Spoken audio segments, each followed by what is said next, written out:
அனைவருக்கும் வணக்கம் மாஸ்டர்ஸ். இன்று ஒரு தகவல், இன்று ஒரு ஞானம் இந்த சுவாசம் குழுவில் நான் பேச வந்துள்ளேன்.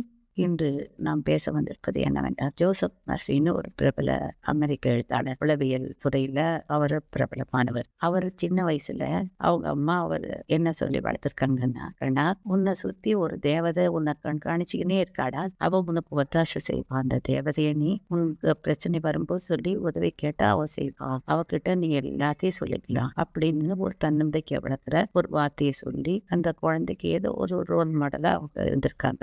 எப்பொழுதுங்க இப்ப அம்மா கிட்டயே இருக்கிறதுனால அம்மா சொல்றபடி தானே கேட்கும். நம்பும். அவரும் அதுபடி வளர்ந்து ஒரு தீவிரமா அவர் எது எடுத்தாலும் ஒரு சரியா செய்யாம தீவிரமா கரெக்டா செய்வார். அது அவர் பெருமை குணமாக இயல்பாக விஷயம். அவருக்கு ஒரு 7 வயசா இருக்கும்போது ஃப்ரெண்ட்ஸும் கூட பக்கத்துல இருக்க காட்டுல போய் அந்த காலத்துல எல்லாம் வெளியே விளையாடுவாங்க. இவங்க அடர்ந்த காடா இருக்கும். அந்த காடுகள்ல போய் இவங்க விளையாடிட்டு இவர் நிறைய ஃப்ரெண்ட்ஸுங்களோட போயிருக்காங்க. ஒரு 10-15 பேரா போய் நல்லா ஆசை தீர விளையாடி ஆத்துல நீந்தி எல்லா விளையாட்டும் விளையாடி முடிச்ச பிறகு வீட்டுக்கு போக பார்த்தா வழி தெரியல. உங்களுக்கு என்னென்ன வழி.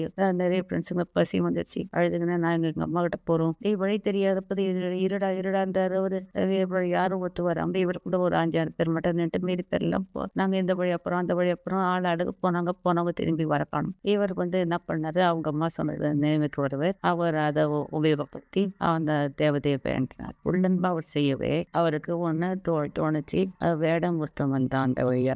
தற்செயல வந்தது அவருக்கு வேண்டியத்துக்கு நேச்சர் கொடுத்த பரிசு அது. அவன் கேட்க இவர் தன் பிரச்சனையை சொல்ல அவங்க அனைவரையும் அன்போட கூட்டின்னு போய் காட்டுக்கு வெளியே விட்டுட்டு அவன் பாட்டுக்கு போயிட்டான். அவருடைய பிரச்சனை தீர்ந்ததா. அவர் எப்படி அந்த தேவதையை வேண்டினா உள்ள நம்பிக்கை ஆழ்மனசு அங்க செயல்பட்டிருக்குதுன்றார் ஜோசப் மர்ஃபி. அதான் இங்க நம்ம பத்திரிச்சு என்ன சொல்றதுன்னா, தியானத்துல கேட்டா அதுவும் அப்படித்தான் செய்யும். நேச்சருக்கு இது ஒரு வழி அது ஒரு வழின்றது அதுவா உண்டு பண்ணிக்கிறது எது ஒண்ணு செய்யும். நமக்கு நல்லது செய்யறது தான் அது விருப்பம். நம்ம விருப்பம் அதை நமக்கு செய்யும் அப்படின்ட்டு. அவ்வளவுதான். இத்தனை நாம் கடைப்பிடிப்போம்னா இந்த மாதிரி நேச்சரோட இணைஞ்சி செய்யற அந்த தியானத்தை செஞ்சு நாம ஞானம் பெறுவோம், வாழ்க்கையில் வளம் பெறுவோம். நன்றி தோழர்கள்.